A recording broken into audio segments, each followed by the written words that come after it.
Hey everybody, Carter here. In today's video, I'm going to be showing you some different tarantula feeding clips, and so for some of these I had to dig through my storage, and other ones I took recently. I don't record tarantula feeding clips every time I feed, but every once in a while I do. This first one's my LP Lasiodora parahybana salmon pink birdeater spider, and it is eating a blue hornworm. This species is known to be the second or third largest spider in the world, so I'm hoping to eventually get this guy into a cool display enclosure. This next one is my GBB, and he was my first tarantula, and he always has a good feeding response.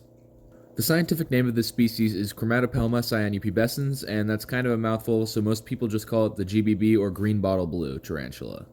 This guy is probably a juvenile right now, but it was so fun to raise him up from a sling because just seeing all the color changes that it goes through is so interesting.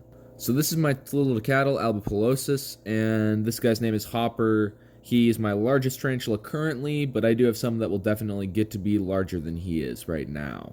I got this guy as a sub-adult. I think I showed him in an earlier video, or actually some of my earliest videos are just feeding clips of him because he always had a good feeding response.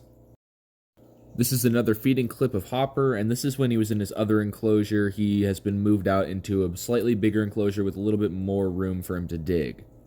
He has actually molted about twice since this feeding clip. Believe it or not, this little sling is my Lasiodora parahybana salmon pink birdeater tarantula just a couple months ago. He has grown so much.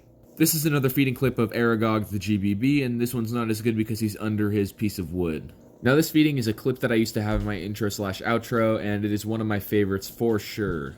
Once Aragog reaches full size, I'm probably going to build him a really nice display enclosure. And this is that part in the middle of the video where I'm going to ask you guys to please like and subscribe. We just hit 50 subscribers, and I'd like to thank you guys so much for that. I'm going to try to upload weekly. I was trying to upload twice a week, but that schedule might be a little bit too much since school is starting.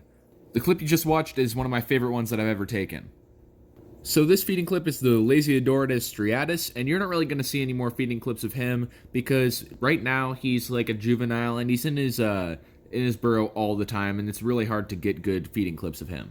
There's going to be a few of these clips. These are the GBB clips. This is when he was a sling and when he was younger.